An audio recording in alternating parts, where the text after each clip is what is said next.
Foi o carro mais barato que a gente achou. A ideia sempre foi de fazer um carro escroto, pra falar a verdade. Não era pra ser um carro bom, era pra ser uma bosta. Tanto que... Mentira, não foi o carro mais barato que eu achei, porque tinha um XR3 que já estava um pouco mexido, inclusive, já tinha suspensão feita, no mesmo preço. E naquela época pensamos, pô, é um carro, o XR3 já é um carro legal, é um esportivo já reconhecido. Já. Falei, mas isso não é legal, tipo, vamos fazer uma coisa que ninguém nunca fez. O legal da Elba é porque a plataforma do Uno já tem vários mods, já tem vários ups, já tem, é uma receita que já foi feita e testada muitas vezes, só que nunca numa Elba. E era barato, era engraçado e acabou sendo prático, cara, porque dá pra levar o jogo inteiro dos 4 slicks, mais o macaco, mais a tendinha, mais uma caixa de ferramentas, mais uma segunda pessoa, mais um tanque de combustível, tudo no porta-malas e chegar lá e montar tudo lá no track. Eu sempre curti bastante a questão dos tracks, né? Faz 4 anos que eu tô indo pra track. Eu tive um WX na época, depois tive um SI, mas eram carros que qualquer coisa que quebrava, ia 2000 aqui, 4 pau lá, eram carros caros de manter pra pista. E mais ou menos naquela época, a Bru, minha esposa, foi diagnosticada com câncer de mama e todo o nosso dinheiro foi para comprar remédio, foi para os cuidados dela. E foi uma época bastante difícil, assim, financeiramente também. Uma época que, assim, faltava grana para poder lavar o carro, assim, no fim de semana, assim, porque qualquer coisa que a gente tivesse, a gente guardava exclusivamente para os remédios, para tudo. E eu entrei numa deprê bastante forte, eu perdi o tesão pelo hobby quase por completo. Eu me dediquei, eu parei de trabalhar para cuidar exclusivamente dela e eventualmente, como eu já estava na procura de alguma coisa para track mesmo desde antes, ela e um monte de amigos meus que me convenceram, pô, começa um projeto, compra alguma coisa, né? E nisso apareceu justamente essa Elba, do nosso amigo Patrick, que a mãe também estava com câncer naquela época e o útil ao agradável casou e decidimos, bom, que era a hora, esse era o carro, né? O que eu gosto de falar? Que esse carro salvou bastante vidas, cara, porque ajudou a mãe dele naquela época. E depois que a Bruna faleceu ano passado, esse carro tem sido... Esse carro e os amigos que eu fiz por causa desse carro e a proximidade que eu tive com os meus amigos de existência por causa desse carro. O amigo que me convenceu a comprar o carro, justamente, ele falou, cara, o melhor jeito de ajudar uma deprê, ele mesmo sofria de depressão, era de ocupar as mãos. Ocupando as mãos, pelo menos você limpa a cabeça um pouco, você faz alguma coisa, você sua um pouco, você se estressa com uma coisa boba e mexe, mas tem um início, tem um fim, você está ocupado com alguma coisa.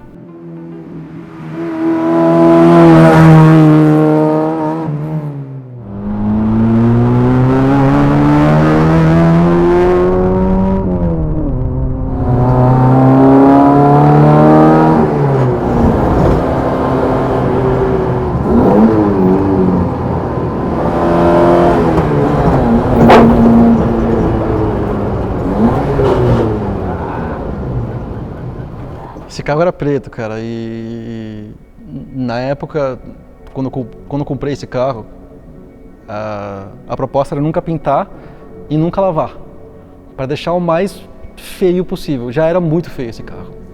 Onde tem a tampa de combustível, tinha uma linha branca, assim, de combustível que tinham deixado pingar por anos, assim, que ia até o fundo. Os frisos, faltava parte do friso do outro lado, só que tinham colado com dupla face, então tinha toda aquela goma branca que fica quando você tira a dupla face, só que não tinha o friso, só que o carro era preto, então ficava horrível. O paralama tava de um brilho diferente, uma cor diferente. O carro uma vez tinha sido preto, mas já não era. Os para-choques de plástico eram mais pretos que o carro. E aí, entre isso, a Bruna já no seu último tempo, ela tinha um baita de um senso de humor. E ela vira pra mim e fala, Inácio, acho que é uma das únicas vezes na minha vida que ela me chamou de Inácio. Eu falei, Inácio, escuta aqui, se eu morrer dessa porra, você vai pintar esse carro de rosa.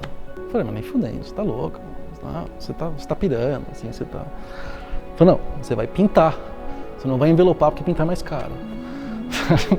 Beleza. E aí ela entrou no grupo de WhatsApp dos meus amigos lá e falou pra todo mundo, falou, não deixa dar pra escapar disso, falou pra minha família, falou pra todo mundo. Então, tipo, ela foi até que gentil, porque ela deu uma opção, assim, tipo, ela falou, você pode pintar ou de Mary Kay ou de Penélope Charmosa, tipo, você pode escolher, mas esse carro vai ser pink. Ok. Na época eu achei, tipo, muito estúpido isso. Eu achei uma Elba rosa, imagina que vai ser isso, cara? Como que vai ficar isso? Mas na verdade acho que foi o melhor presente que a Bruna me deu, cara. Porque foi o jeito dela de saber que a gente ia seguir brincando, que a gente ia seguir rindo, que as pessoas iam falar, como assim? Por que essa Elba é rosa, cara? Ia ter uma história pra contar. Ela sabia que se eu pintasse eu ia acabar fazendo um monte de outras coisas, então ia ter alguma coisa para me ocupar depois, para manter a mente ocupada, né? Ela fez de propósito justamente sabendo que era um jeito de eu seguir me divertindo, assim. A Bruninha era doente, né? Ela fazia umas coisas meio loucas, mas o rosa da Elba foi, acho que, a melhor ideia que ela já teve.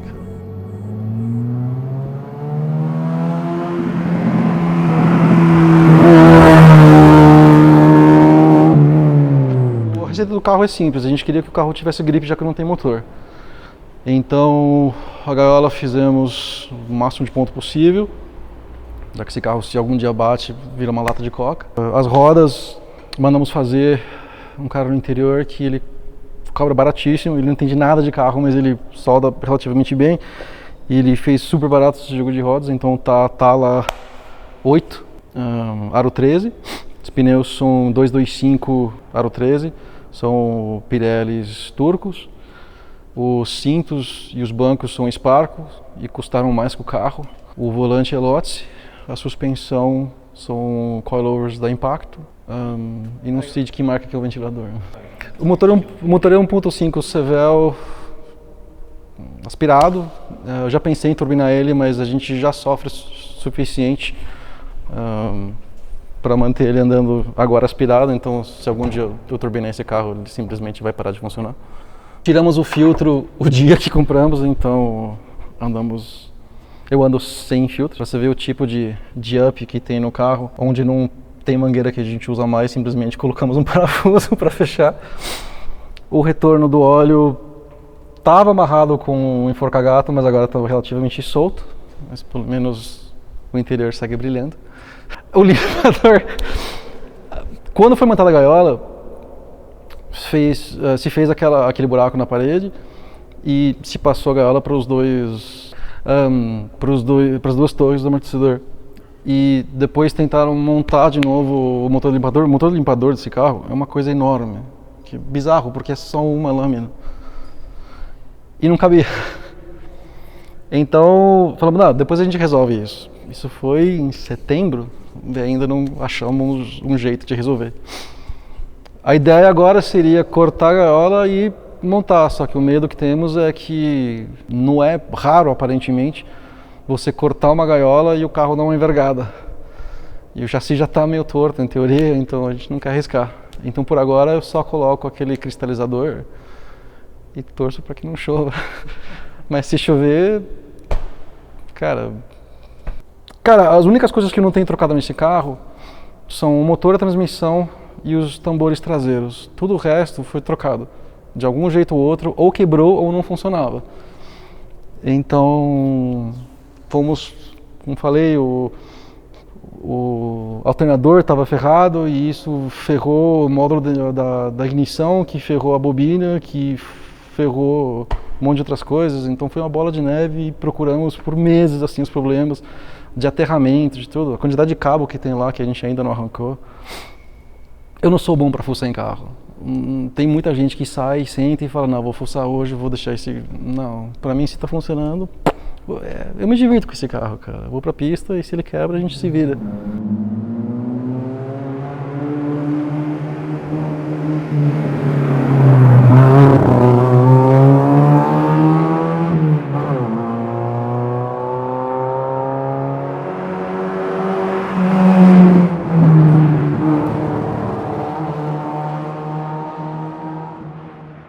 Primeiro hot lap foi o ano passado e quando ela estava zerada. Ela fez o magnífico 1:14, que é mais ou menos tempo de Kombi, assim. É uma bosta de tempo.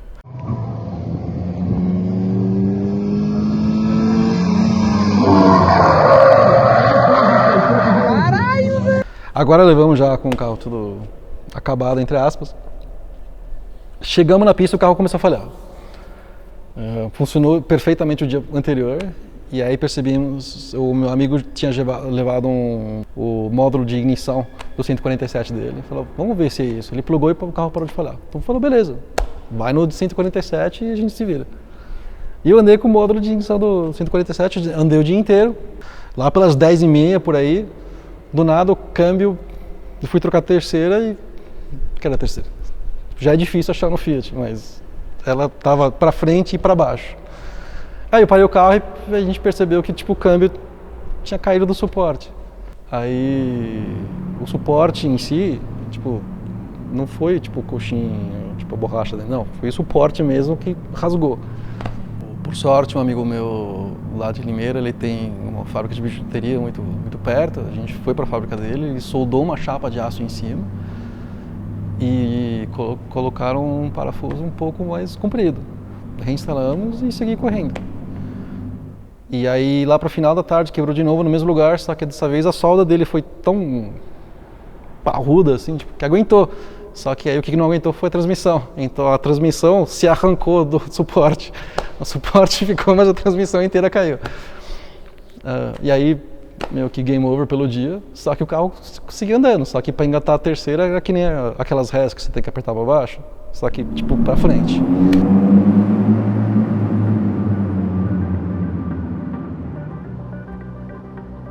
Não, essa Elba tem muita história, cara. Esse carro, se eu algum dia vou dar pro Chile, se eu mudar para algum outro país, cara, já morei em vários lugares. Na minha vida já me mudei quase, no mínimo 7 vezes mesmo. Cara, eu vou levar esse carro comigo o resto da vida, cara. Esse carro pra mim, esse carro realmente salvou minha vida. E... cara, a gente curte demais esse carro. É um bicho muito estúpido. Eu vou deixar carburada mesmo. As pessoas falam, não, mas injeta, coloca uma turbina. Pra quê? Pra ser competitivo com quem? Com quem que eu vou competir numa Elba Rosa, cara? Vou levar na Classic uma Elba Rosa? Imagina, cara, não. Esse carro, a ideia dele nunca foi ter um menor tempo e sim um maior sorriso.